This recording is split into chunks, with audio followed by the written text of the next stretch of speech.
bienvenue dans une nouvelle vidéo. Alors vous l'avez sûrement compris avec le titre, je vais enfin refaire un plan de tour, donc mon plan de tour de 2024. Je crois que le dernier plan de tour que j'ai fait, ça doit être il y a plus d'un an, c'était en 2023. Ce qui est sûr, c'est que c'était dans mon ancien appartement, donc ça fait plus d'un an. J'ai beaucoup repoussé et repoussé ce plan de tour-là, parce que pendant toute l'année qui s'est écoulée, j'étais pas très satisfaite de ma collection et j'avais un rapport un peu ambivalent avec les plantes, un peu je t'aime moi non plus. J'ai perdu pas mal de plantes, il y en a qui allaient pas bien. Ensuite, par la suite du déménagement, ça a été un petit peu compliqué pour elles. Et puis moi, j'ai eu beaucoup de boulot. J'ai eu vraiment une surcharge de travail et j'ai refait un épisode dépressif. Enfin bref, plein de choses qu'on fait qu'en plus j'ai négligé les plantes. Donc du coup voilà, j'étais pas très satisfaite de ma collection, de comment elle se portait, etc. Et comme je suis un petit peu, je dirais pas perfectionniste, mais j'ai une tendance à vouloir montrer les choses que quand j'ai l'impression que ça me satisfait, que ça me convient. C'est le cas quand je fais des appart-tours, c'est-à-dire que j'ai envie de faire mon appart-tour quand vraiment j'ai l'impression que l'appart est fini, sauf que ça n'arrive absolument jamais et je suis éternellement insatisfaite. Et pour les plantes, je trouve que c'est encore plus stupide comme raisonnement parce que c'est du vivant, quoi. Donc ça évolue, ça va mal, ça meurt, il y a une nouvelle plante qui arrive, etc. Donc du coup, l'idée d'attendre que la collection soit parfaite, je trouve que c'est encore plus ridicule parce que c'est pas une collection d'objets, quoi. Et donc voilà, j'ai décidé quand même de me lancer. Surtout que mes plantes, quand même, là, allaient mieux grâce au printemps et puis à l'été, même s'il y a eu quand même un peu de canicule. Et puis, une autre chose aussi qui a fait que je voulais faire ce plan de tour maintenant, enfin deux autres choses, c'est que je me suis rendu compte que l'hiver arrivait et donc la luminosité est de pire en pire. Je regrette d'ailleurs de ne pas l'avoir tourné plus tôt. Et donc je me suis dit un peu genre c'est maintenant ou jamais, quoi. Donc du coup voilà, je me suis dit si je voulais profiter encore un petit peu du fait que la luminosité soit pas complètement nulle, même si j'ai déjà un peu raté le coche, il valait mieux que je le fasse maintenant. Et puis une autre chose qui a fait que j'ai fait mon plan de tour aussi là, c'est que avec l'arrivée de l'hiver, je me dis il y a pas mal de plantes qui risquent d'aller moins bien, de dépérir. Déjà là, j'ai en ce moment des plantes que j'aime bien qui vont pas forcément très bien. Et je me suis un peu dit, genre, autant faire mon plan de tour maintenant, comme ça, s'il y a des plantes qui dépérissent et qui vont mal, et je les aurais montrées avant, quoi. Donc je me dis, voilà, si j'attends encore plus, le risque, c'est surtout qu'à cause de l'hiver, etc., ou même de quelques plantes là qui vont pas très bien, surtout que j'ai plein de nuisibles en ce moment, et simplement je perds des plantes que j'aurais bien voulu vous montrer. Donc voilà, au moins je fais une photographie de ma collection maintenant. Donc je vis à Paris dans 73 mètres carrés et alors j'ai pas compté le nombre exact, mais je pense que j'ai autour de 130, peut-être 150 plantes. La grande majorité des plantes sont dans le salon parce que c'est la pièce où je passe le plus de temps. Et puis du coup c'est la pièce où j'en profite le plus. Et mon salon est orienté au sud. Après pour ce qui est des autres pièces, donc le bureau, la chambre et la cuisine, j'ai des plantes dedans, mais j'en ai beaucoup moins.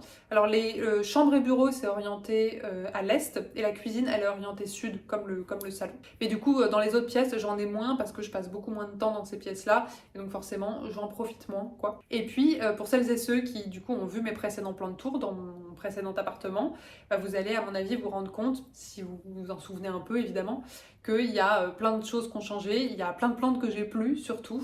Alors j'en ai pas perdu tant que ça, il y en a beaucoup que j'ai donné quand elles dépérissaient parce que j'aime pas trop voir les plantes dépérir, j'ai peur de pas réussir à les sauver, j'ai l'impression de pas avoir le temps de faire ce qu'il faut et donc souvent je les donne à des personnes voilà, que ça motive. Il y a plein de plantes que j'ai plus alors qu'elles allaient bien mais simplement elles m'apportaient plus autant de bonheur qu'avant, donc il y en a pas tant que ça que j'ai perdu, mais il y en a quand même, plusieurs et puis il y a des plantes que j'ai maintenant que j'avais pas avant évidemment. Alors je vous cache pas que je pense que ce plan de tour sera long, je sais pas encore s'il sera en une partie ou deux parties, moi j'aimerais bien qu'il soit en une partie vraiment, mais j'aimerais bien aussi que ça dépasse pas 1 heure et ça me semble très compliqué. Ça risque d'être long, en tout cas n'hésitez pas à vous faire un café, un thé, vous prendre un snack, quoi que ce soit, pour prendre le temps de vous poser ou voilà, pendant que vous faites votre rempotage ou votre ménage, que sais-je.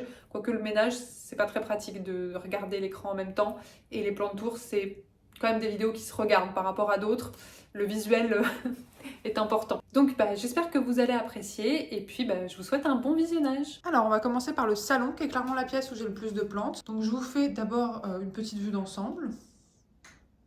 Globalement, il y a des plantes un petit peu partout dans le salon, comme j'ai installé pas mal de lampes horticoles pour pouvoir en mettre un petit peu plus loin de la fenêtre. Par contre, j'ai pas du tout de plantes sur cette partie-là. Donc toute cette partie-là, qui est quand même assez loin de la fenêtre, j'aurais pu mettre soit des plantes qui supportent bien le fait d'être un petit peu moins à la lumière, soit des plantes avec des lampes horticoles, par exemple avec des étagères. Mais comme j'avais envie de me faire un mur de cadre, du coup voilà, j'ai vraiment pas mis de plantes ici, j'ai pas trop l'espace pour. On va commencer avec ma Monstera, voilà, ma Monstera classique, Monstera deliciosa, qui a eu des trips il y a pas longtemps, mais je crois que ça va mieux. Alors pour être tout à fait honnête, j'aime beaucoup les Monstera, hein. J'adore les Monstera dans l'absolu, mais cette Monstera là, c'est vraiment pas une plante que je porte énormément dans mon cœur. En fait, comme elle est très loin de la fenêtre, enfin très loin, j'exagère, mais en tout cas voilà, elle est quand même relativement loin de la fenêtre, alors que les Monstera, elles aiment bien quand même recevoir pas mal de lumière. Elle a pas un port très joli, elle pousse vraiment très lentement, c'est-à-dire que vraiment sa croissance est très ralentie, mais en fait j'ai juste pas la place de la mettre plus proche de la fenêtre. Donc pour l'instant elle reste là, et franchement là encore c'était printemps-été, ça passe, mais l'hiver c'est très compliqué, et je voulais lui installer une lampe horticole, donc j'avais fini par trouver ça, mais c'est pas terrible parce que comme vous voyez en fait ça n'éclaire vraiment que les feuilles du haut, donc toute cette partie là n'est pas du tout éclairée. J'aurais bien aimé une lampe suspendue comme celle que j'ai ici là, sauf qu'elle coûte très cher, donc je suis pas sûre d'avoir envie d'en racheter une deuxième tout de suite. Et puis c'est vrai que j'ai une tendance, je pense, à la délaisser un petit peu. Par contre, je suis une très grande fan de son cache-pot, j'adore son cache-pot. Alors c'est pas censé être une vidéo déco, donc je vais essayer de pas trop m'arrêter sur ce genre de truc, mais vous me connaissez, je peux pas m'en empêcher. Donc c'est pour ça aussi que même si potentiellement un jour je changerai la Monstera de place, je sais que j'aimerais bien garder ce cache-pot en fait ici, et donc j'aimerais bien garder une grosse plante à cet endroit-là. Mais peut-être que y a un autre type de plante qui se plairait plus à cette place-là et qui souffrirait moins du manque de lumière. Ensuite, on passe à l'étagère au-dessus du canapé, donc qui ne nous est toujours pas tombée sur la tête. Bon, je dis ça, mais en vrai, il y a quasiment aucune chance que ça arrive parce que c'est un mur porteur et il y a énormément d'équerres qui soutiennent l'étagère. Donc voilà, c'est vrai que parfois le fait de l'avoir juste au-dessus de nous est pas rassurant, mais normalement ça tient très bien. Et donc c'est des plantes qui ont une lampe horticole, enfin des lampes horticoles, parce que, alors autant celle de tout là-bas ça allait, mais autant celle-ci, clairement, en termes de luminosité, c'était vraiment pas terrible. Je me rendais bien compte qu'elle recevait pas énormément de lumière. Et puis en plus, les lampes horticoles étaient vraiment parfaites pour cet endroit-là, comme il y a une espèce de renfoncement. J'irais pas jusqu'à dire que c'est esthétique parce que voilà, ça reste des lampes horticoles, mais ça se fond bien dans l'environnement, quoi. Je vais monter sur le canapé. Alors ici, on a tout simplement une bouture de, je crois que c'est Pothos Global Green, enfin Epiprenum. Très honnêtement, c'est pas hyper intéressant, mais en fait, je la garde parce que j'adore le cache-pot dans lequel elle est et j'ai pas de plantes, d'autres plantes de la bonne taille pour ce cache-pot là, donc en attendant je laisse celle-là, surtout que j'ai déjà un gros Pothos Global Green ailleurs chez moi. Juste à côté, on a un de mes deux philodendrons Brésil, donc qui a quand même bien poussé, hein, parce que au départ il cascadait pas du tout de l'étagère. Normalement cette étagère, je m'étais dit que je faisais pas cascader les plantes, et puis vous voyez, bon, comme il a pas mal poussé, finalement il cascade, mais je le laisse là. Donc voilà, petit philo Brésil, qui est une plante que j'aime beaucoup, même si c'est un nid à trips, parce que j'adore les petites feuilles en cœur comme ça, avec le petit liseré au milieu, petit liseré un peu plus clair. Et puis c'est une plante quand même qui est relativement facile, qui pousse assez bien. Elle est dans un cache-pot que j'aime beaucoup, mais malheureusement on le voit pas très bien. Alors juste à côté, on a, du coup je suis jamais sûre de la prononciation, Dischidia.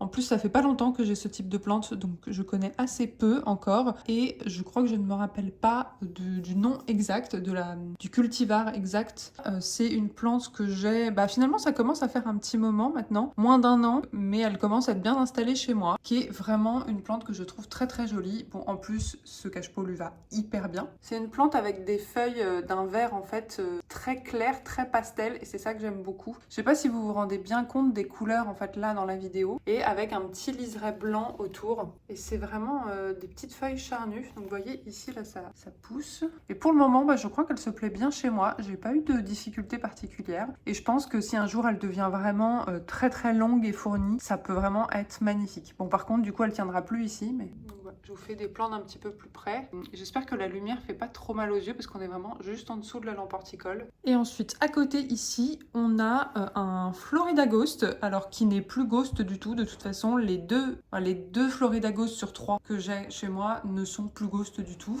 En général, la feuille, quand elle sort, elle est relativement blanche, mais en fait, elle redevient complètement verte, très très très rapidement maintenant. Donc ça, c'est une plante que j'ai eu vraiment bébé. Mais quand je vous dis bébé, c'est vraiment des... vous voyez la petite feuille qui lui reste ici. On était sur des feuilles plus petites que ça, qui n'avaient pas encore du tout les découpes ici. Pour un Floridago, c'est plutôt une petite plante, évidemment. Mais par contre, si on prend en compte la taille qu'il avait au départ, et ben, il a très très bien poussé. Parce qu'au départ, voilà, ça ressemblait même pas à un Floridagost, quoi. Donc le Florida, c'est vraiment une plante dont j'aime beaucoup la forme des feuilles. Je la trouve hyper graphique. Et puis j'aime bien la voir en petit comme ça, parce que mon autre Florida Ghost, clairement, il tiendrait pas sur une étagère. Hein. Et je trouve que parfois d'avoir un gros spécimen, en tout cas un spécimen plus gros, et un petit comme ça, en fait, c'est pas du tout forcément le même style, quoi. Donc on voit qu'il y a une feuille qui arrive derrière ici. Alors, je vous reprends. En fait, ça fait 10 minutes, pour être tout à fait honnête. J'ai fait tomber une plante, donc j'étais en train de nettoyer. En fait, j'ai eu l'excellente idée, pour vous présenter les plantes, de mettre mon pied sur cette table basse. Et donc forcément, j'ai fait basculer la table basse, et donc la plante qui est là est tombée. Toute cette partie-là, je viens de nettoyer. Donc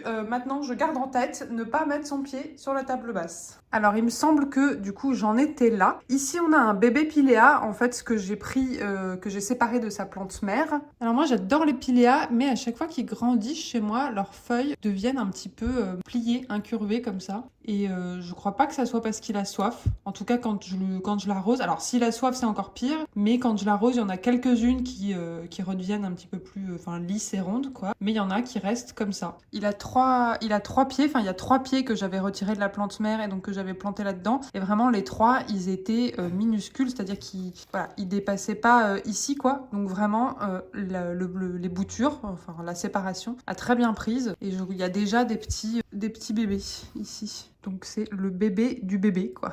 Donc la plante mère est grand-mère, techniquement. Et puis forcément, les feuilles du bas commencent à tomber. Parce qu'au bout d'un moment, les piléas, ça fait ça, le tronc se dégarnit, quoi. Mais j'essaye de les garder le plus longtemps possible parce que j'aime pas quand le tronc est tout nu. Ensuite, ici, normalement, on a une plante que vous ne connaissez pas chez moi parce qu'elle est très récente et je crois que j'ai pas encore eu l'occasion d'en parler dans une vidéo. C'est la Hoya Bella Variegata. Donc c'est une Hoya qui était vraiment sur ma wishlist. Hein. J'ai plus vraiment de wishlist, mais en tout cas, une Hoya que je voulais depuis très très très longtemps. Et je la trouvais assez difficilement. Là, j'ai fini par la trouver chez Casa Botanica. J'aime bien la Hoya Bella aussi, mais c'est vrai que le petit liseré blanc sur la Variegata, je trouve qu'il est particulièrement élégant. Alors, je la trouve un petit peu chère encore. Hein. En tout cas, bon, parfois les Hoya, ça met du temps à s'acclimater, ça met du temps à commencer à pousser. Mais alors, on voit que ici, là, ça pousse. Voilà, déjà, je me rends compte qu'elle est très très sèche, donc en fait, elle doit avoir très soif. J'ai entendu dire aussi que la Hoya Bella, de toute façon, enfin, la Hoya Bella Variegata, contrairement justement à la version classique, poussait quand même relativement lentement, qu'elle n'était pas toujours si facile que ça. Et puis, juste à côté, ici, on a un Epiprenum Marble Queen, et alors on a juste une liane.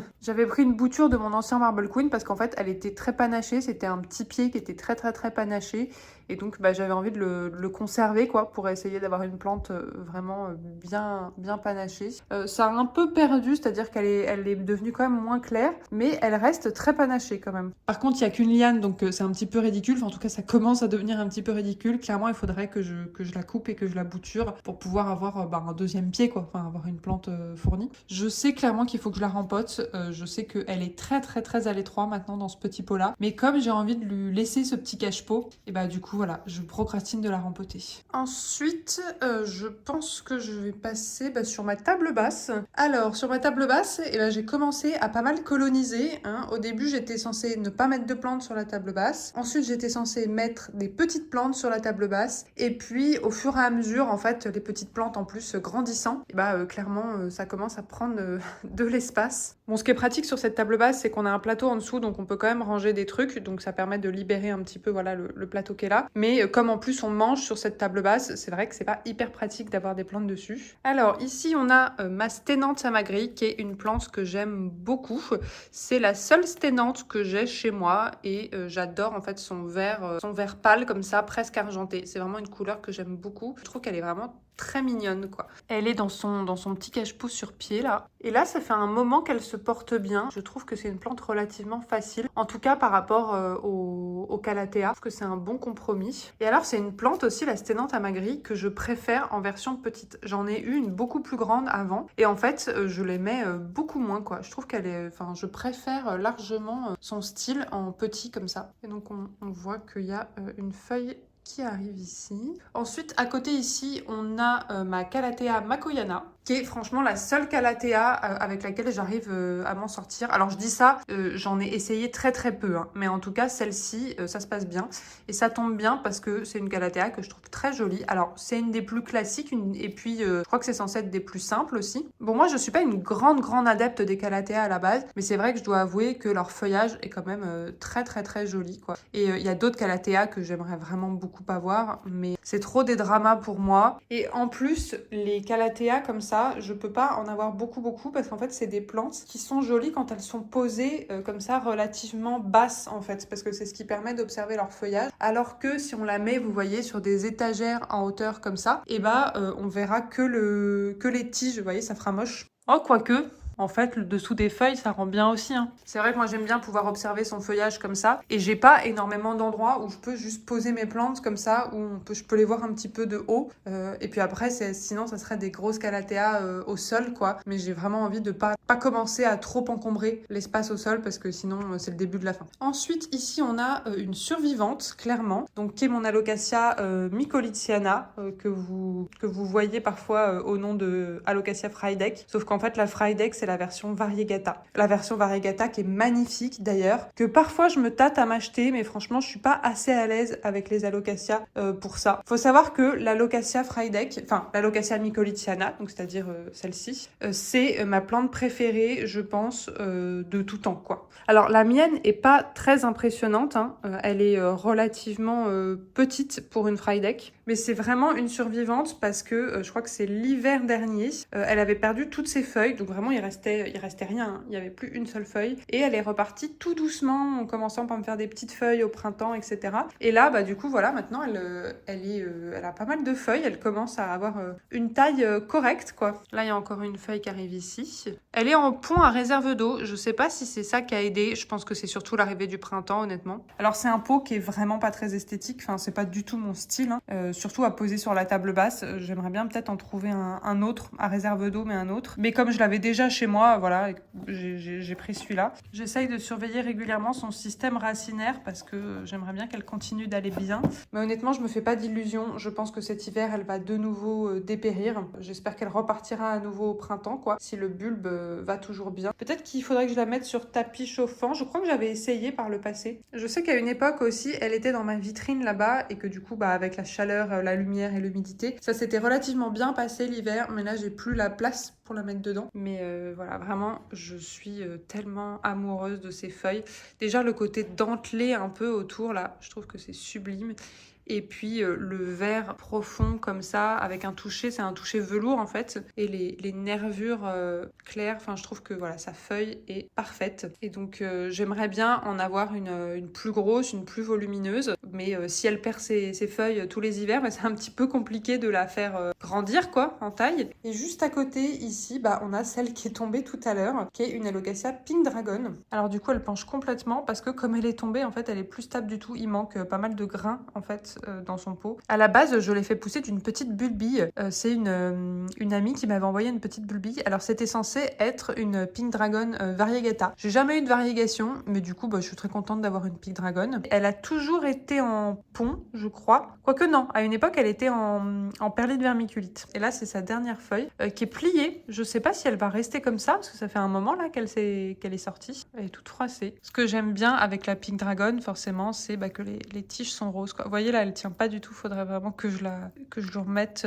du pont dans son pot pour la stabiliser, ou faudrait que je lui mette un petit tuteur en fait. Donc pareil, on verra comment ça va se passer cet hiver. Et donc elle est sur la table basse à côté de sa copine mycolithiana. C'est les deux Alocasia que j'ai en pont. Je crois que j'en ai une autre aussi en pont. Mais globalement, j'ai l'impression que c'est un système qui leur convient pas mal. Donc je me demande si je vais pas généraliser ça. Non mais désolée, je repasse à la frydek, mais regardez la beauté de ces feuilles quoi. Et puis alors la dernière plante sur la table basse, donc ça c'est plutôt une frustration frustration parce que c'est une plante qui était super jolie, qui allait super bien et que mon chat a complètement bouffé. En fait, mon chat, il y a deux plantes qu'il mange en général. Il y a l'asparagus en haut là, donc voilà, cette espèce de petite forêt là-bas. Et puis celle-ci, en fait, je savais pas, mais j'ai l'impression qu'il l'attaque aussi. Elle est pas toxique, donc c'est pas dramatique, mais il a mangé plein de feuilles. Alors il y en a plein que j'ai coupées déjà, et puis il y en a quelques-unes que j'ai laissées, mais elles sont, vous voyez, encore trouées quoi. Donc du coup, bah maintenant, elle est pas plus aussi jolie qu'avant. Je vous ai même pas dit ce que c'était, je crois d'ailleurs, c'est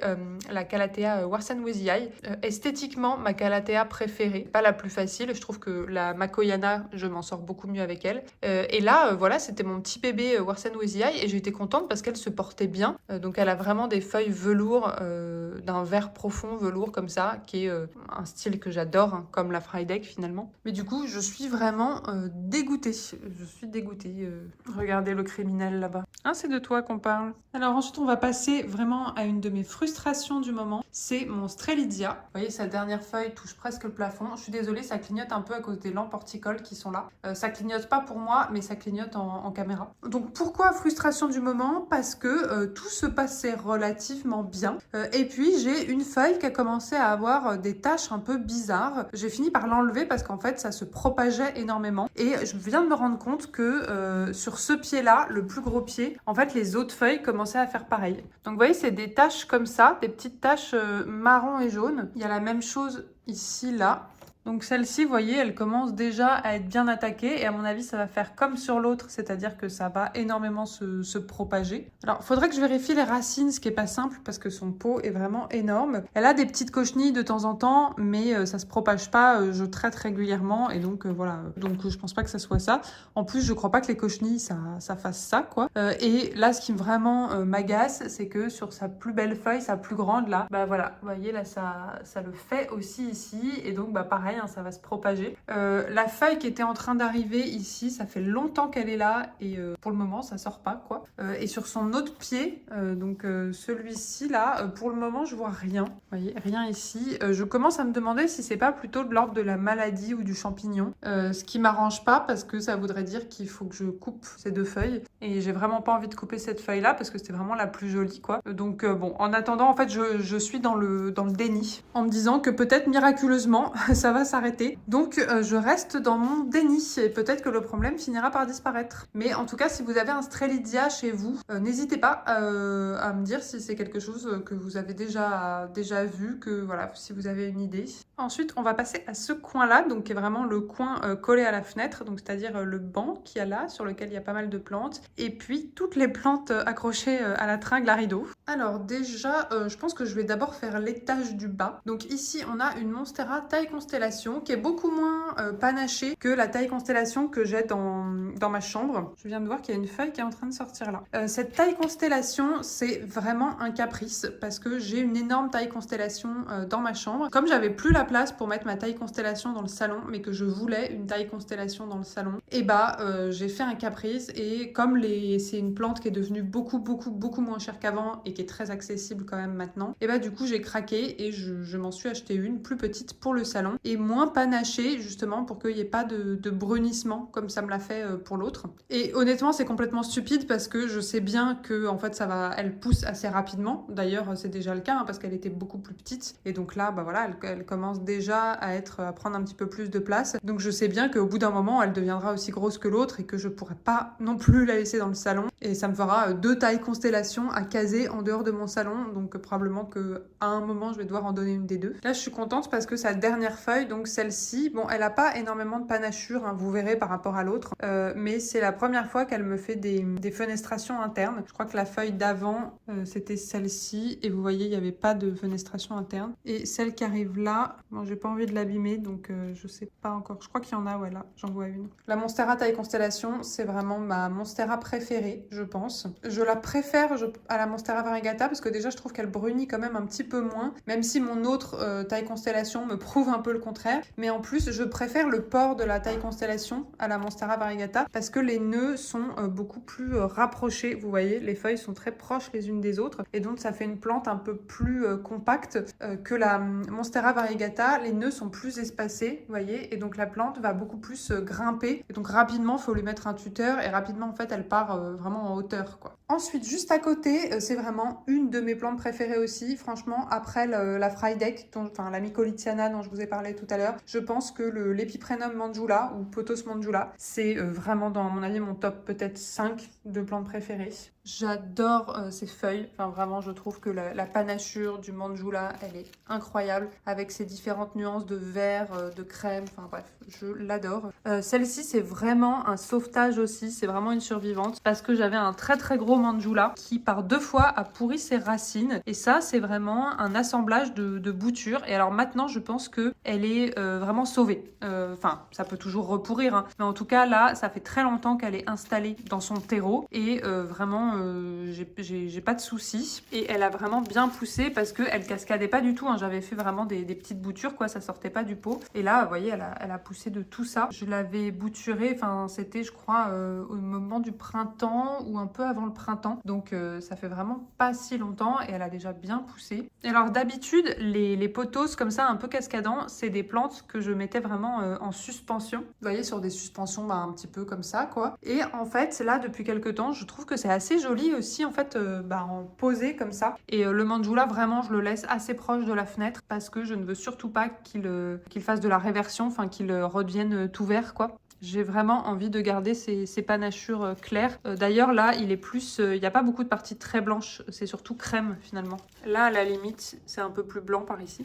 Juste à côté, encore une plante qui serait dans mon top 5, hein, clairement. C'est mon Euphorbia lactea White Ghost. Si vous connaissez ma chaîne, à mon avis, voilà, vous connaissez déjà cette plante et vous m'avez déjà entendu dire que c'est la plante à laquelle je tiens le plus dans ma collection. Déjà parce qu'elle est très très difficile à trouver en cette taille-là. En général, on va plutôt la trouver, vous voyez, à ce niveau-là, quoi. Et je l'avais trouvée, vous connaissez peut-être l'histoire, mais dans une petite boutique en fait à Strasbourg qui ne livrait pas et donc du coup j'avais pris une livraison moi avec un chauffeur de mon côté et du coup j'avais payé très cher pour que la plante soit transportée jusqu'à moi. Donc c'est vraiment la fois où j'ai dépensé le plus d'argent pour une plante, surtout que la plante en elle-même en plus était chère. Je sais pas si je le referais parce que maintenant je dépense moins d'argent pour mes plantes, mais c'est vrai que là c'était la plante à l'époque qui était vraiment numéro 1 sur ma wishlist et honnêtement c'est sans aucun regret. En plus je dis que j'avais payé très cher mais c'était une cagnotte pour mon anniversaire donc techniquement c'est des amis qui me l'ont offert. C'est pour ça aussi qu'il y a un côté un peu sentimental à cette plante.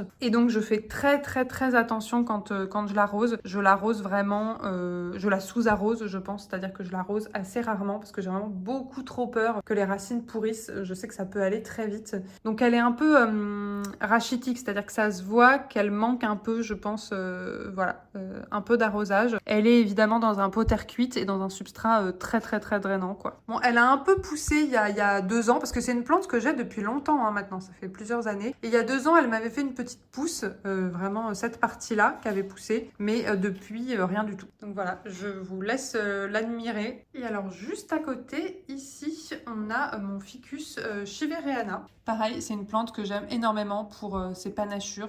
Et donc il a 2 pieds celui-là. Donc pareil, celui-là, j'essaye de le laisser quand même assez proche de la lumière parce que je veux qu'il continue à faire des feuilles bien claires comme celle-ci et non pas des feuilles comme celle-ci quoi.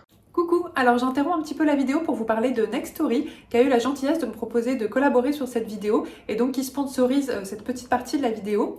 Et Nextory, qu'est-ce que c'est? C'est une application de lecture qui est disponible sur téléphone et sur tablette et qui va proposer vraiment un large catalogue, vraiment des milliers de livres et il y en a pour tous les goûts et pour tous les âges, avec plein de formats différents dans l'idée de rendre la lecture un petit peu plus accessible à tout le monde et de démocratiser un peu la lecture. Et donc ils vont proposer des formats e-book, des formats livre audio aussi, qui est un format qui moi m'intéressait particulièrement, mais de la presse, aussi de la BD, des séries audio exclusives, enfin voilà, il y a vraiment une assez grande variété. Moi, c'est une collaboration qui m'intéressait parce que, pour être tout à fait honnête, je ne suis pas une grande lectrice et pourtant, j'aime vraiment lire. Je vois bien que quand je lis, j'y prends un plaisir particulier, différent d'autres types d'activités que je peux avoir autour de moi et je sens que ça m'apporte quelque chose et je me le dis depuis, franchement je crois que depuis que je suis ado, j'arrête pas de me dire que j'aimerais plus me mettre à la lecture. Et là notamment le format livre audio de Nextory est quelque chose qui m'intéresse parce que j'ai l'impression que c'est quelque chose qui pourrait plutôt bien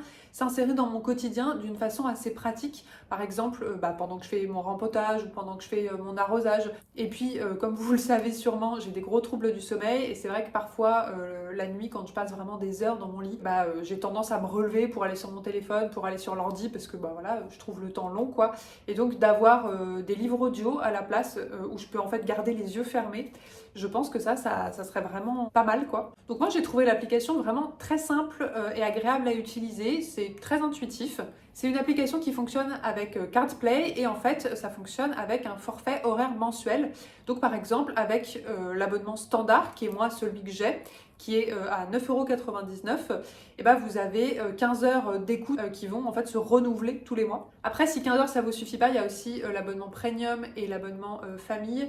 Et il me semble que ça, c'est respectivement 30 et 50 heures. Et puis, dans tous les abonnements, vous avez aussi la fonctionnalité multi-profil. Donc, vous pouvez avoir plusieurs profils d'utilisateurs. Moi, j'ai une offre exclusive à vous partager qui vous donne 45 jours d'essai gratuit sur l'offre standard, alors que normalement, l'essai gratuit, c'est que 14 jours. Du coup, pour profiter de ces 45 jours, vous pouvez aller alors soit sur le lien qui s'affiche normalement quelque part, soit sur le lien qui est tout simplement en description. Et puis vous allez voir, j'ai aussi mis quelques recommandations. Moi dans les recommandations, j'ai mis les livres de Mona Chollet qui sont disponibles du coup sur l'application, notamment Réinventer l'amour et Beauté fatale. En fait ce sont, Mona Chollet c'est une autrice féministe, et donc Réinventer l'amour ça parle de l'impact du patriarcat sur les relations de couple hétérosexuels. Et puis Beauté fatale, ça parle de la pression des dictats de beauté pour la femme. Donc c'est vrai que moi quand je lis, j'ai tendance à lire un petit peu plus des bouquins de sociologie, des bouquins sociaux ou philosophiques ou de psychologie.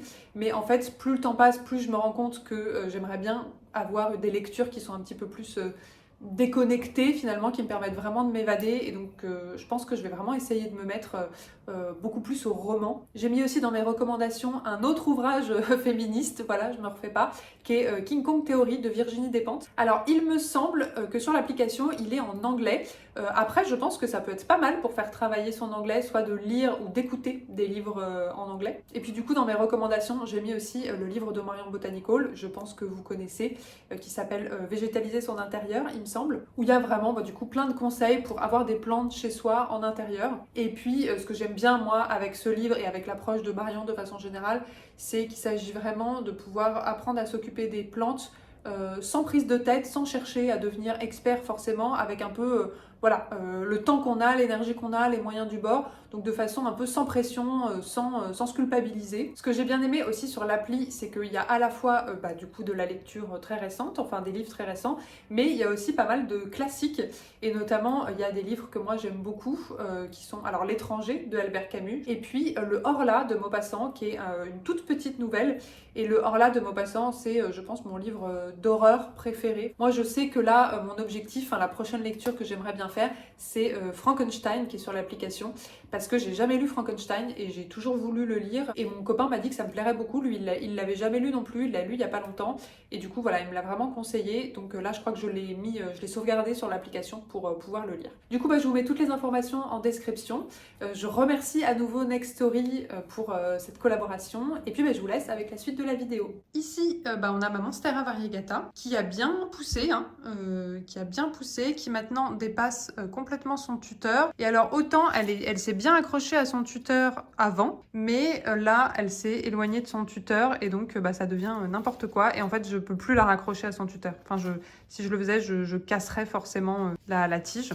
Donc il y a ça, et puis il y a le fait qu'elle brunit quand même d'un peu sur toutes les parties complètement blanches. Honnêtement, je suis pas sûre que... je sais qu'il y en a qui arrivent à les maintenir vraiment, les parties blanches. Je ne sais pas comment on est censé faire, parce que pour le coup, elle se reçoit beaucoup de lumière. Ça pourrait pas être plus lumineux, l'endroit où elle est. Là, sur ces dernières feuilles, Il n'y a pas de brunissement pour le moment. Donc vous voyez, celle-ci, celle-là qui du coup est, de l'autre côté quoi. Et puis la toute dernière qui vient de sortir, c'est celle-ci qui est magnifique aussi. Par contre, le problème de toutes les plantes en fait qui sont posées sur ce banc, c'est que évidemment elles vont avoir tendance à tourner leurs feuilles vers la fenêtre. Du coup, j'essaye de les tourner régulièrement pour quand même avoir les feuilles un petit peu du côté du salon. Mais comme je les tourne régulièrement, et ben elles finissent par partir un petit peu dans tous les sens quoi. Et c'est ce qui s'est passé avec celle-ci. C'est pour ça qu'elle a fini par dévier de son tuteur, parce que je pense qu'en fait la fenêtre était par là quoi. Et puis c'est ce qui fait aussi qu'il y a des feuilles, vous voyez comme celle-ci là, qui vont être entre guillemets dans le mauvais sens. Ça n'a pas de sens parce qu'il n'y a pas de bon ou de mauvais sens, mais qui va être inversée. Et donc, en fait, je peux pas la mettre de façon à ce que je vois toutes les feuilles soient joliment tournées vers le salon, quoi. Et ça fait pareil avec la Monstera taille constellation. Vous voyez, il y a plein de feuilles qui sont tournées vers la fenêtre. Et puis celle-ci, comme je l'avais tournée, et ben elle s'était tournée. Enfin, là, elle est tournée vers le salon maintenant. Mais là, celle qui est en train de sortir, elle se retourne vers la fenêtre, quoi. C'est surtout un problème en fait pour les monstera comme ça. C'est moins le cas pour les petites plantes. Et du coup, alors là sur le banc, il reste qu'une seule plante. Avant, je crois que j'avais quand même beaucoup plus de plantes sur ce banc-là. Et là, j'ai essayé d'épurer un petit peu. Parce que ce banc, il est pas très joli quand il est hyper fourni. Quand il y a vraiment plein de plantes les unes sur les autres. Et donc du coup, là, il nous reste le pothos, enfin l'Epiprenum Enjoy. Alors je l'aime un petit peu moins que le Manjula dont je vous ai parlé juste avant, mais c'est quand même une plante que j'adore et c'est quand même un de mes pothos préférés. Je suis un peu moins fan en fait de la forme des feuilles qui est un petit peu plus pointue et je trouve les variations un peu moins subtiles, enfin il y a moins de nuances de vert, mais elle est quand même très jolie. Pareil, c'est un sauvetage parce que j'avais un très très grand, très long, très fourni Enjoy avant, et puis pareil, pourriture de racines, bouturage, enfin vraiment la même histoire que le Manjula quoi. Maintenant c'est bien reparti, ça commence bien à cascader. Je l'ai bouturé un peu à la même période et donc du coup pareil avec eux, ça sortait pas du pot quoi. Et donc vous voyez, je trouve que c'est assez joli d'avoir aussi en fait des pothos posés comme ça. Je trouve que ça c'est presque plus joli que en suspension finalement. Ça met bien en valeur la plante quoi. Et donc en fait sur ce banc là j'ai mis vraiment mes deux pothos qui sont panachés et qui ont besoin de recevoir un petit peu plus de lumière quoi. Surtout que c'est les deux qui avaient pourri leurs racines, donc j'aimerais bien éviter que ça réarrive. Donc voilà pour le banc et du coup je vais passer aux plantes de la tringle. Globalement sur la tringle il y a pas mal de Hoya, enfin il y a 3 Hoya, c'est pas tant que ça finalement. En tout cas les Hoya se plaisent énormément ici. D'ailleurs je vais vous montrer, mais elles fleurissent beaucoup quand elles sont là. Et franchement j'ai essayé d'en mettre moins qu'avant, de pas trop en mettre. D'ailleurs c'est pour ça que j'ai fait d'autres suspensions. Vous voyez, j'ai mis un crochet au plafond pour dégager un peu plus la tringle à rideau et puis j'ai accroché des plantes ici parce que sinon bon déjà ça commencera à faire un peu lourd pour la tringle, mais ensuite je vois plus ma fenêtre quoi. Alors on va commencer par celle-ci.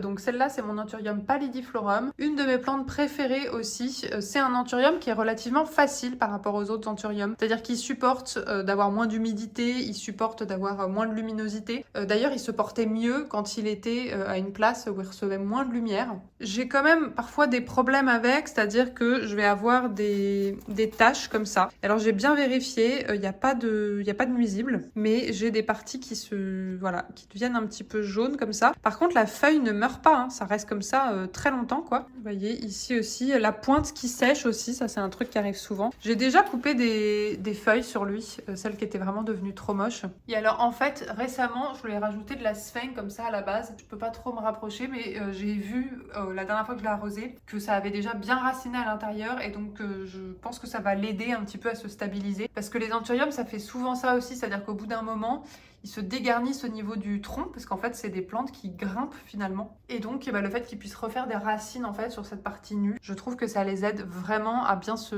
maintenir quoi. Quand il y a une feuille qui sort sur cette plante c'est vraiment impressionnant parce qu'elle est toute petite au début et puis progressivement on la voit devenir hyper longue, donc je trouve ça très satisfaisant. Mais je pense que cet endroit est un peu trop lumineux pour elle, par contre je sais pas trop où la mettre quoi, parce que à part en suspension devant la fenêtre c'est pas une plante très facile à caser. Ensuite ici une Hoya Mathilde, et alors c'est une plante que j'ai depuis très longtemps, qui a énormément poussé aussi, puisque quand je l'ai eue il y a quelques années, elle était là quoi, elle ne dépassait pas du pot, donc elle était même, on la verrait même pas là, et c'est une de mes Hoya préférées. Alors je trouve qu'elle est moins charnue qu'avant, je me demande si je la sous-arrose pas, parce que là je trouve que les feuilles se plient facilement depuis quelques temps, et donc c'est une Hoya qui a des petites feuilles rondes comme ça. Alors la mienne n'est pas très tachetée, j'ai dans la vitrine une Oya Mathilde qui est un petit peu plus tachetée. Donc là pareil, hein, toutes les feuilles sont tournées vers la fenêtre quoi. Donc du coup bon, c'est pas très pratique. Elle fleurit pas mal, que ça soit cet été ou l'été dernier, elle a pas mal fleuri. D'ailleurs là on voit qu'il y a encore pas mal de pédoncules. Vous voyez ici, là. Je crois que là elle a pas de floraison en cours. Elle en a eu tout l'été, mais là je pense que ça va bientôt repartir vu qu'il y a quand même beaucoup de pédoncules qui ont l'air assez sains. Mais pour le moment il y en a pas. Et juste à côté, il y a Crimson Queen, pareil, qui est une plante que j'adore, qui a bien poussé aussi et qui là est en pleine floraison. Enfin, qui n'a jamais fleuri pendant 3 ans, je crois. Et puis là, ce printemps et cet été, elle a pas arrêté. Et alors, elle a des fleurs qui déjà sentent très bon, mais qui sont aussi magnifiques. Hop. Vous voyez, je vais essayer de pas casser parce que c'est assez fragile. Bon, vous pouvez pas vous rendre compte de l'odeur. Hein. Alors, elle a, je crois que c'est une liane qui est entièrement blanche avec les feuilles qui sortent un peu rosées comme ça, donc c'est magnifique. Même si les feuilles entièrement blanches, elle a quand même tendance à les perdre au bout d'un moment. Elle a pas trop poussé pendant les 2 premières années et ensuite, mais je crois que c'est quand je l'ai mis devant la fenêtre. Ensuite, elle est partie de folie, vraiment. Donc vraiment, les Oya se plaisent vraiment beaucoup, je trouve, en pleine lumière, quoi. Et les Oya que j'ai devant ma fenêtre comme ça, elles ont vraiment aucun souci avec le soleil direct. Là, vous voyez, il y a des longues lianes un peu partout parce que souvent les Oya, ça va d'abord lancer des lianes et il y a des feuilles qui vont arriver dessus après. Et puis pour le coup, là, elle est devenue bien longue, donc en fait, elle commence à toucher en fait vous voyez, cette liane là, ça y est, elle est au niveau du banc. Ensuite, à côté, on a une autre Dischidia qui est une de mes plantes les plus récentes aussi. Celle-ci, ça fait moins de quelques mois que je l'ai. Je l'ai achetée parce que comme ça se passait bien avec l'autre que je vous ai montré tout à l'heure, du coup voilà, je me suis dit que je pouvais peut-être me permettre d'avoir une deuxième Dischidia. Celle-ci, ce que j'aimais bien, c'était vraiment la forme de ses feuilles que je trouve très très mignonne. Et puis ces petits traits là comme ça, je trouve que c'est un motif assez élégant quoi. Alors ça se voit pas, mais elle est dans un pot boule à facettes. Ensuite, à côté, on a, je crois, ma plus vieille et ma plus grosse Oya, qui est ma Oya Australis Lisa, qui est une de mes Oya préférées aussi. Surtout que j'adore la mienne, quoi. Enfin, vraiment, je la trouve très, très, très jolie. En plus, elle est très facile, je trouve, parce que je l'ai toujours un petit peu délaissée, parce que comme elle est assez compliquée à descendre, souvent, voilà, je l'arrose le plus tard possible, mais ça n'a pas l'air de la déranger. Et puis, souvent, quand j'ai un petit peu la flemme de l'enlever de son macramé, vous voyez, elle a des Oya dedans. Et donc je l'arrose par Oya. Bon pareil, hein, voilà le panaché de différentes teintes de vert, j'adore. En plus celle-ci, quand elle pousse, elle a vraiment des feuilles très très roses. Je sais pas s'il y en a là. Ah, c'est dommage pour une fois, alors qu'il y en a quasiment tout le temps, mais pour une fois il y en a pas. Je vous mettrai peut-être une photo si j'y pense. Bon, celle-ci c'est pareil, ça m'embêterait bien de la perdre parce que voilà, ça fait très longtemps que je l'ai et puis elle a bien poussé. D'ailleurs elle s'est complètement enroulée autour de son macramé et ça elle l'a fait toute seule. Hein. C'est vraiment elle qui a grimpé sur son macramé comme ça et c'est ce qui fait que du coup je peux pas la sortir de son macramé, je suis obligée de la descendre avec son macramé et donc pour faire ça je suis obligée de sortir le macramé de la tringle, vous voyez, c'est très contraignant. Ce que je fais parfois c'est que je l'arrose directement là et je mets une espèce de bol ou d'arrosoir en bas pour que ça s'égoutte. Par contre celle-ci c'est une Oya qui n'a jamais fleuri pour le moment chez moi. Voilà. Ma grosse Oya Australis Lisa. Et puis la dernière plante sur la tringle, c'est mon Sedum burrito. Pareil, franchement, qui est une vraiment vieille plante qui a énormément poussé. Ça, je pourrais vous mettre une photo aussi. Avant, voilà, il était vraiment beaucoup plus court. Il dépassait pas ici. Il a toujours été devant la fenêtre. Il s'y plaît bien. Là, il commence à pousser un peu par le dessus et donc la plante commence à se regarnir parce que sinon, en fait, elle avait pas mal perdu en termes de volume. Avant, elle était beaucoup plus volumineuse. Maintenant, elle est beaucoup plus longue. Et je commence à hésiter à la tailler parce que je pense qu'elle commence à s'épuiser un petit peu. Vous voyez, elle continue de pousser ici et les feuilles là en bas sont assez charnues. Par contre, souvent, les feuilles du haut, vous voyez, ici là, on voit que celle-ci, bon, c'est pas terrible. Et alors le Sedum burrito, vraiment, j'adore sa couleur, quoi. J'adore vraiment ce vert pastel. J'ai très peur aussi de la surarroser et que les racines pourrissent, donc pareil, je l'arrose assez rarement. Plus souvent quand même que mon Euphorbia lactea White Ghost. Ça aussi, une plante que ça m'embêterait vraiment de perdre parce que ça serait très compliqué d'en retrouver un aussi long que ça. Là, c'est vraiment des années de pousse. Et en plus, le Sedum burrito, c'est impossible à commander sur internet parce que c'est vraiment beaucoup trop beaucoup trop fragile. Donc il faut avoir la chance de tomber dessus en jardinerie. Et moi, la jardinerie où je l'avais trouvée, c'était une jardinerie qui s'appelait Leaf à Paris. Et elle a fermé en plus. Et puis de toute façon, des aussi longs comme ça, on n'en voit jamais en jardinerie. Alors là, je vous ai parlé de toutes les plantes sur la tringle à rideau. Et puis après, sur le crochet que j'ai rajouté au plafond, il y a ma Hoya linearis qui pour le coup est une Hoya assez récente. Je l'ai depuis quelques mois. Donc je l'ai reçue, elle était déjà très très grande. Elle a quand même bien poussé, c'est-à-dire que je l'ai reçue, je pense qu'elle était peut-être là. C'est une Hoya qui était sur ma wishlist depuis un moment, mais je savais que j'en voulais vraiment une longue, j'en voulais une qui était déjà bien fournie. Alors je sais qu'il y a des gens qui l'aiment pas, hein, cette Hoya, et d'ailleurs moi au début, je la détestais, je la trouvais hyper moche, et c'est vraiment assez récent que je l'aime quoi. Mais en fait maintenant je la trouve vraiment hyper originale. Bon, ça fait un peu un rideau, mais... et je vais devoir aussi bientôt la couper parce qu'elle va bientôt atteindre le sol. Après je pourrais remonter aussi le macramé. Hein. Et ensuite on arrive à cette partie-là, donc la partie avec la petite desserte et les porte-plantes accrochées au mur. Ça c'est un coin que j'aime énormément parce qu'en plus c'est un coin que je vois depuis mon canapé. Vous voyez là je suis au niveau de mon canapé. Si je m'assois, bon du coup il y a les plantes de la table basse au milieu. Hein. C'est ce que je vous disais quand on est sur le canapé, les plantes ça commence à être un peu envahissant. Mais du coup vous voyez ça c'est la vue globalement que j'ai depuis mon canapé et donc vraiment j'adore ce petit coin là. Là c'est vraiment le coin plante quoi. Il y a absolument que des plantes. Bon il y a quelques livres en bas. Donc je vais commencer par les plantes qui sont accrochées au mur. Donc ils sont accrochés en fait dans des espèces de petits porte-plantes que j'achète à la boutique Plants et qui je trouve sont vraiment très jolis. Enfin je trouve que c'est un petit peu plus sympa en fait que des macramés. Les macramés j'aime bien les mettre vraiment en suspension à la tringle parce que ça pendouille quoi. Mais les macramés contre le mur j'en avais beaucoup avant et je trouve qu'en fait ça retombe moins bien. Et je trouve que du coup ça remplace assez bien. Alors là on a des pothos, enfin on a un Scindapsus argenté ici. On a un épiprénum néon, un pothos néon. Ici, on a un peu caché mon philodendron mican, bon, qui commence en fait à cascader par là, et donc en fait l'endroit où il est n'est plus idéal. De toute façon, toutes celles en fait là qui sont accrochées au mur, ça allait bien quand elles étaient plus petites, mais maintenant qu'elles commencent à cascader, bah encore là les deux du haut ça va, mais les deux du bas, du coup forcément ça commence à se mêler un peu aux plantes qui sont sur la desserte. Surtout que celle qui est là commence à pousser en hauteur, donc voilà, ça commence, il y a embouteillage quoi, en gros. Le philodendron mican, c'est une de mes plantes préférées, avec son vert très sombre comme ça, au toucher un peu velours, et avec le dos un petit peu rougi. Et pour le coup, celui-là, je pense que je vais le déplacer parce que j'aimerais bien le mettre un petit peu plus en valeur quoi. Donc ici, c'est un céboublou, un pothos céboublou. J'en ai un autre dans le bureau. Bah à nouveau, hein, couleur un peu bleutée, un peu pastel comme ça, aux teintes légèrement argentées. Donc j'aime énormément. Il y a certaines feuilles du début qui étaient déjà trouées, sauf que évidemment, comme je le tuteur pas, que je le laisse cascader, les feuilles qu'on poussait après ne sont pas trouées. Mais ça c'est normal, hein, pour garder les feuilles trouées comme ça et pour vraiment avoir à la fin les fenestrations qu'il a dans son milieu naturel, et bah il faut vraiment le mettre sur tuteur quoi. Mais moi les tuteurs, comme c'est quelque chose qui je trouve est pas très pratique, c'est-à-dire que ça prend de la place, c'est pas facile à agencer et puis c'est pas très esthétique, en plus faut l'humidifier régulièrement, tout ça. J'essaye de limiter le nombre de tuteurs que j'ai chez moi, donc toutes les plantes qui peuvent être jolies en cascadant, je les laisse cascader quoi, même si c'est pas idéal pour elles. Ensuite ici on a ma desserte Ikea, donc là je vous cache pas c'est un peu le bordel, hein.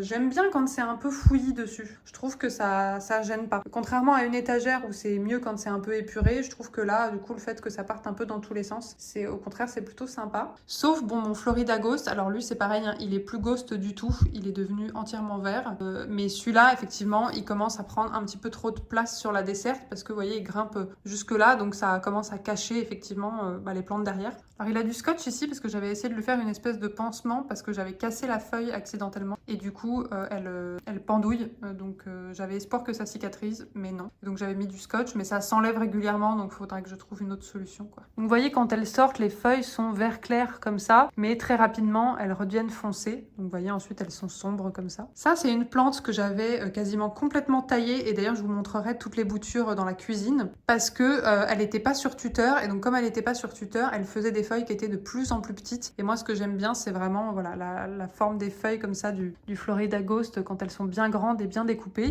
Et donc là je lui avais mis un tuteur et effectivement ça avait bien marché, c'est-à-dire qu'il s'est bien enraciné dans son tuteur, là on voit hein, la liane qui descend et donc ça fait qu'il a continué à faire des feuilles vraiment d'une belle taille, sauf que là comme vous voyez il y a un bon moment qu'il a dépassé son tuteur et je ne peux pas le rallonger parce qu'en fait ce tuteur là il est plus disponible disponible dans la boutique où je l'achetais. Et donc du coup, il faudrait que soit que je le retire de ce tuteur, mais ça veut dire enlever les racines qui se sont incrustées dedans, soit que je trouve un moyen de le rallonger avec autre chose. Mais comme c'était un tuteur en fait automatique, c'est-à-dire avec un réservoir ici, c'est pas simple faudrait que je construise un truc moi-même et je suis pas du tout manuelle. Donc pour le moment, j'ai mis en fait un bâton pour que ça continue au moins de tenir. Et alors il a un deuxième pied ici, mais vous voyez qui est tout petit pour le moment. Ensuite ici, on a un Anthurium clarinervium, mais qui ne va pas très très bien. Mais sinon, l'Anthurium clarinervium, c'est une plante que j'aime énormément. C'est le tout premier Anthurium que j'ai eu. Alors c'était pas celui-là, mais en tout cas le type d'Anthurium, le cultivar, c'est le premier que j'ai eu parce que c'était vraiment le plus accessible à l'époque. Et j'adore ces belles feuilles en cœur et son toucher velours comme ça avec ses belles nervures. C'est un de mes seuls Anthuriums qui n'est pas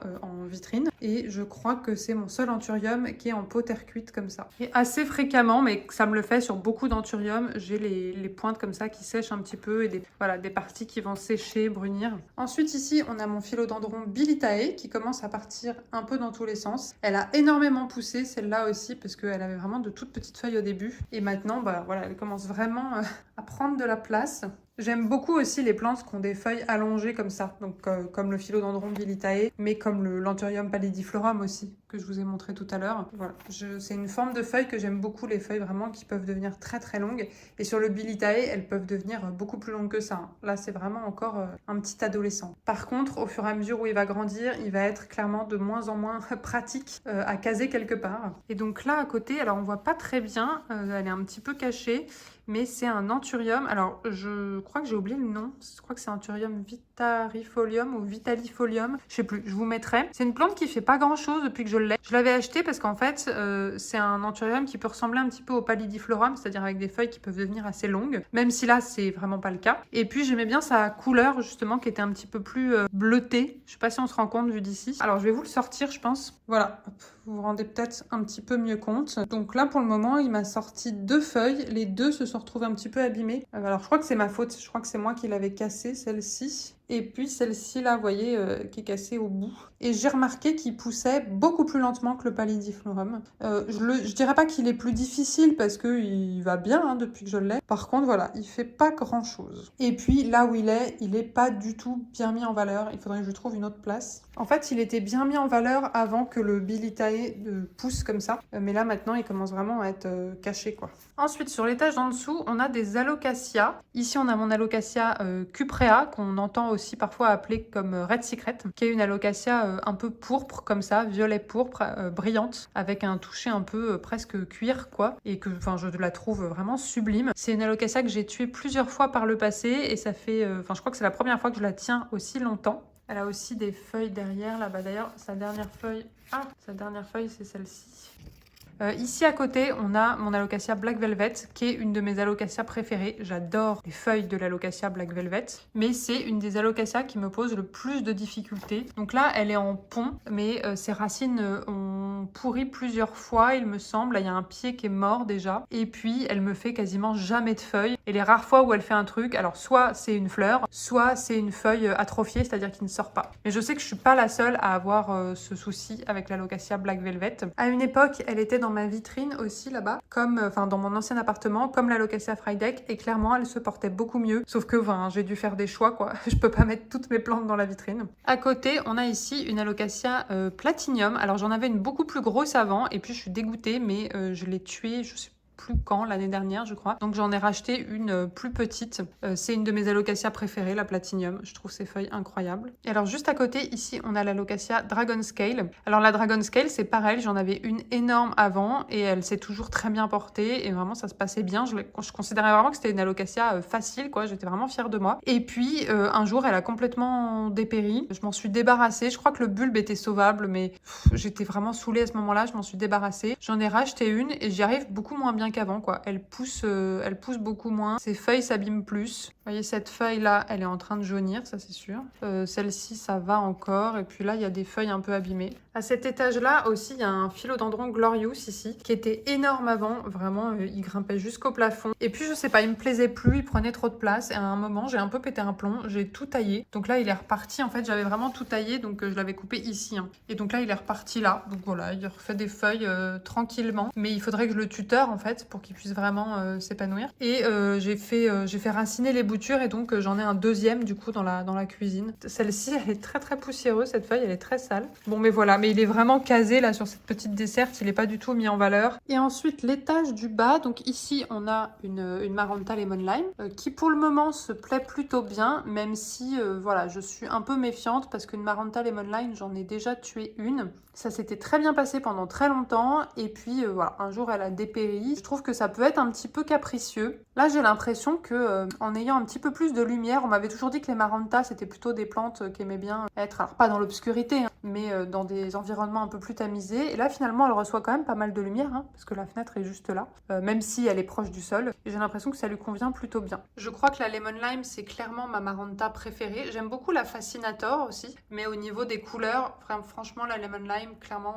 c'est ma préférée quoi. Et puis à côté ici on a mon philodendron saudirois. Et alors mon philodendron saudirois, vraiment le pauvre, je le maltraite un petit peu parce que vous voyez il est complètement sorti du pot là. Je lui ai pas mis de tuteur, j'ai juste mis un petit bâton dans le fond pour le retenir pour pas qu'il s'affale complètement par terre. Une qui arrive juste ici là. Celle-ci c'est à l'époque où il avait des nuisibles et celle-ci n'était pas très jolie, elle était toute petite, mais ses dernières feuilles ça s'est beaucoup mieux passé. Je crois que sa dernière c'est soit celle-ci là. J'aime beaucoup le saudirois parce qu'il a des petites taches argentées comme ça.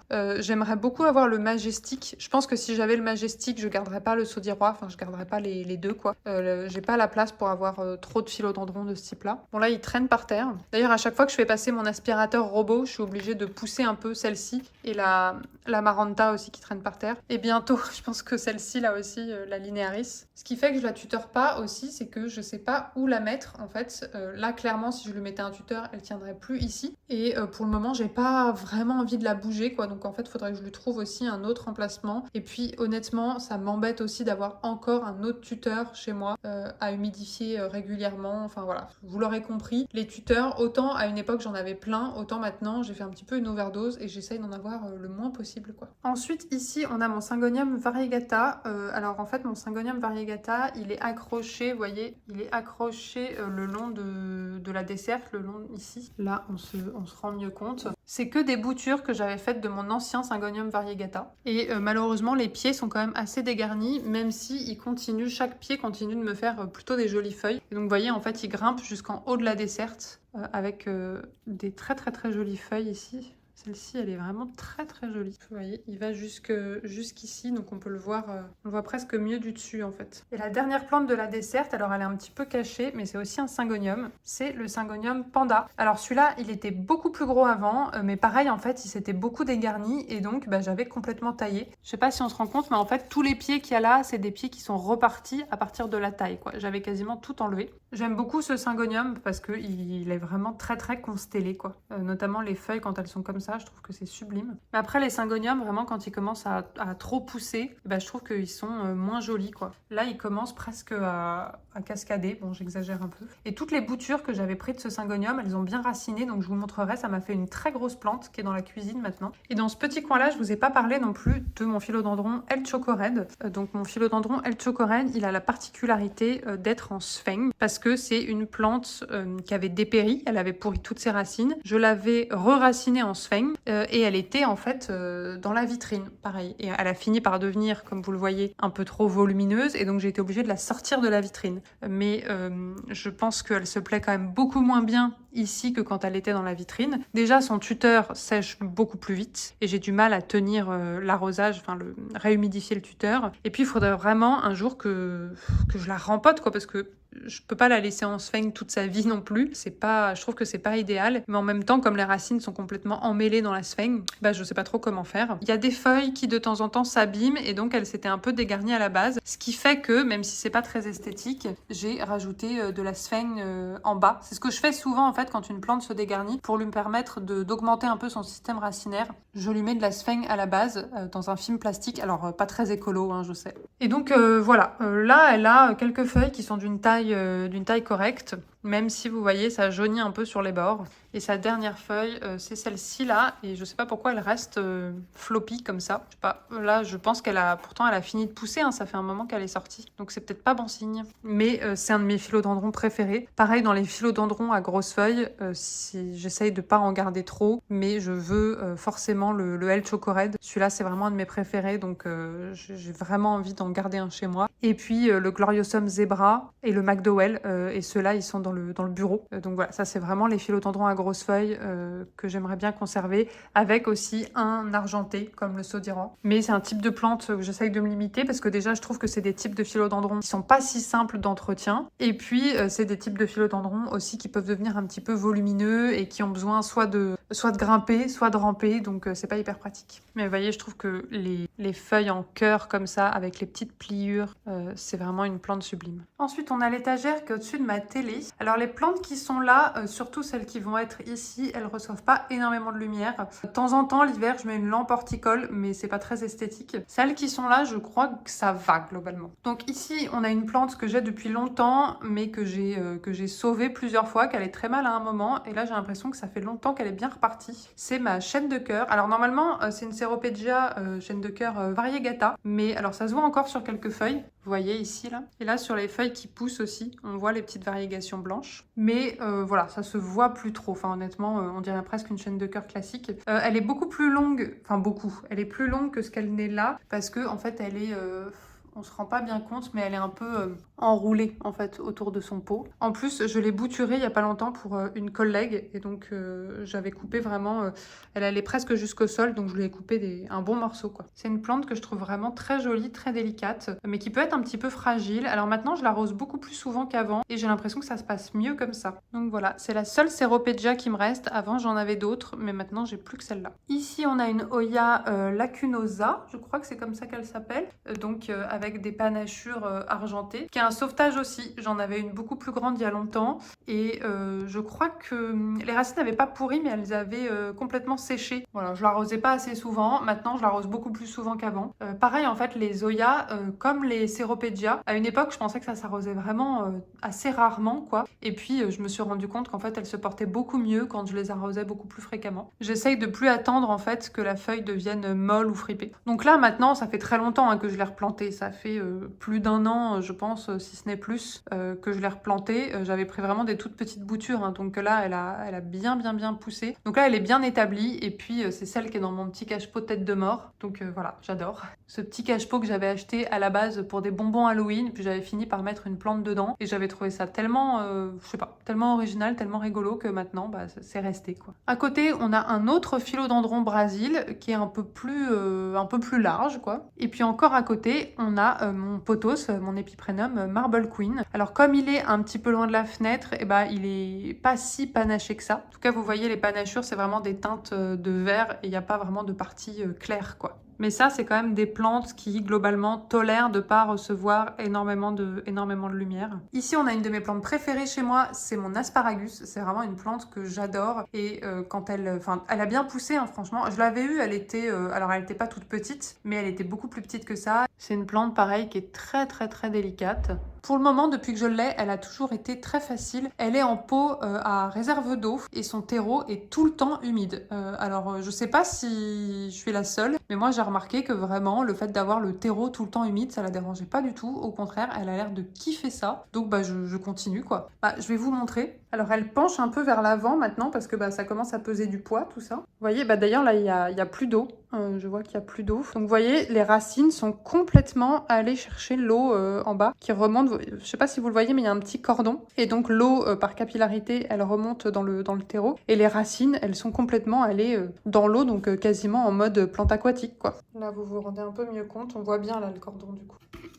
Et celle-ci, j'ai vraiment remarqué qu'il fallait que je remplisse l'eau régulièrement, sinon il y a des feuilles qui allaient commencer à sécher assez rapidement. Et donc on arrive sur ce petit coin-là, donc c'est-à-dire les plantes qui sont sur la vitrine. Alors avant, il n'y avait pas de plantes ici parce que c'est un coin qui est assez sombre. Et puis depuis que j'ai rajouté cette lampe horticole-là, maintenant je mets des plantes dessus. Et cette lampe horticole, elle est très très puissante. Elle est même trop puissante. C'est-à-dire que les plantes ici, elles sèchent très très rapidement. Et en plus, je me rends compte aussi que certaines s'éclaircissent un petit peu trop à mon goût parfois. J'ai mis quasiment que des Hoya dessus parce que c'est des plantes qui ont pas trop de mal avec le fait voilà, de recevoir beaucoup de lumière. Et puis je savais pas trop où les caser sinon, donc ça c'était parfait ici parce que c'est plutôt un endroit où on met des plantes pas trop grosses quoi. Alors récemment il y a des anthuriums qui sont venus se rajouter là parce que j'avais plus de place dans la vitrine. Ma vitrine était vraiment beaucoup trop blindée, les plantes n'arrivaient presque plus à pousser tellement elles étaient les unes sur les autres, donc j'en ai sorti. J'ai sorti mon anthurium veitchii, c'est ça comme ça que ça se dit, je sais plus. Donc voilà, cet anthurium là et puis cet anthurium là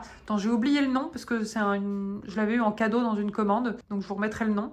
Et du coup je vais voir comment ça va se passer parce que j'ai vraiment peur que déjà la chute d'humidité leur fasse pas du bien quoi. Je pense que je vais rajouter un humidificateur sur cette vitrine et puis en plus que la lampe soit un peu trop forte pour eux quoi. Parce que avant ils étaient dans le bas de la vitrine, donc ils étaient un petit peu cachés des lampes et là vraiment alors j'ai essayé de les mettre un peu sur le côté comme ça, mais là je vois que le niveau d'humidité il est à 49 alors que dans la vitrine bon, il est beaucoup plus élevé, donc je pense que ça va les faire souffrir.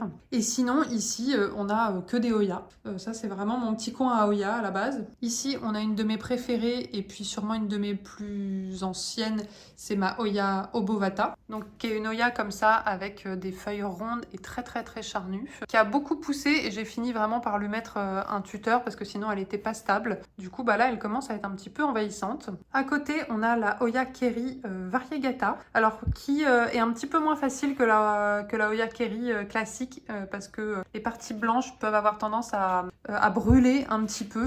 Là vous voyez ça a été le cas ici. À un moment alors c'est pas qu'elle allait pas très bien, mais elle faisait des feuilles un peu moches, donc je l'avais taillée. Je sais plus où je l'avais taillée, mais en tout cas elle est bien repartie et là en ce moment elle pousse bien quoi. Elle me fait des feuilles, alors c'est pas les plus belles feuilles du monde, mais au moins c'est des feuilles en cœur avec les variegations, alors qu'avant elles étaient un petit peu déformées et les variegations avaient une couleur un peu, c'était pas terrible quoi. Donc là je vois qu'elle commence à bien pousser, je pense que c'est à la fois la belle saison, mais je pense que cette lampe là doit l'aider pas mal. Donc voilà, j'ai bon espoir un jour qu'elle devienne aussi fournie que la obovata. À côté on a la Hoya, je crois que c'est la Crimson Princess, je crois que ça s'appelle aussi la Carnosa tricolore, qui est une Hoya avec des panachures qui ressemblent un petit peu à la Australis, même si les formes des feuilles sont pas pareilles. Et vous voyez quand elle pousse, les feuilles sont roses comme ça. Là elle a une liane qui part ici, qui va jusque là, donc elle commence à être plus tout à fait adaptée pour son emplacement. Et là, on voit bien justement le joli rose des feuilles.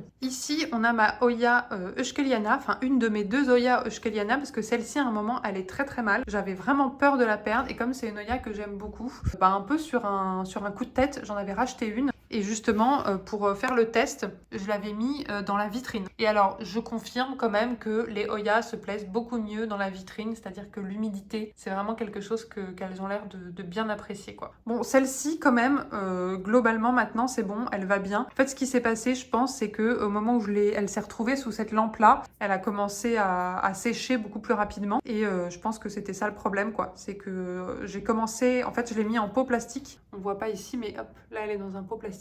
Donc je l'ai mis en pot plastique et je l'ai arrosé beaucoup plus souvent. J'ai diminué aussi, c'est-à-dire que cette lampe-là, maintenant elle s'allume moins d'heures dans la journée. Et depuis que j'ai fait ça, ça va beaucoup mieux. Donc je vous montre d'un peu plus près les jolies panachures de la Hoya Euskeliana. C'est une Hoya Euskeliana variegata. Alors on voit pas très bien, donc je vais vous la sortir parce que entre les deux, il y a ma Hoya Callistophila. Voilà, ma Hoya Callistophila qui n'a pas fait grand-chose depuis que je l'ai, mais là on voit, je sais pas si vous voyez, il y a une petite feuille qui est en train d'arriver. Donc elle va peut-être enfin se mettre à pousser. C'est assez fréquent avec les Hoya qu'elles fassent rien pendant longtemps et puis quand elles commencent à pousser, elles ont une phase où ça pousse et puis une phase où ça s'arrête.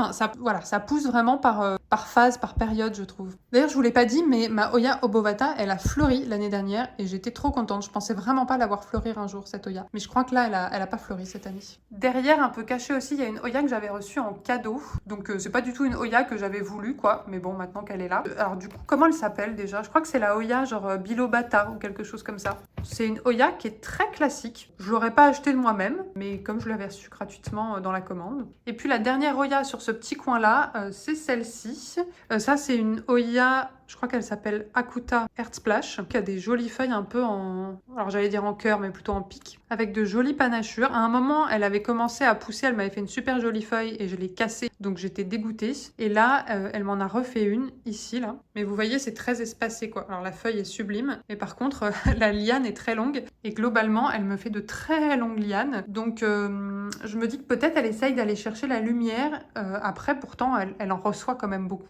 J'espère qu'elle va me faire des feuilles qui vont arriver sur les lianes, hein, parce que ça arrive souvent avec Léoya, la feuille qui est ici, là. Elle n'était pas là avant, et donc elle est arrivée sur cette liane après que la liane ait poussé, quoi. Vous voyez, alors je sais vraiment pas si vous verrez, mais ici, là, les petits endroits comme ça, en fait, c'est de là dont vont partir les feuilles une fois que la liane est sortie. Voilà pour ce petit coin, pour les plantes qui sont au-dessus de la vitrine. Alors là, je vous ai présenté toutes les plantes qu'il y a dans le salon, à part les plantes de la vitrine. Mais sinon, on a fait toutes les plantes du salon. Voilà, j'ai fait le tour de toutes les plantes de mon appartement.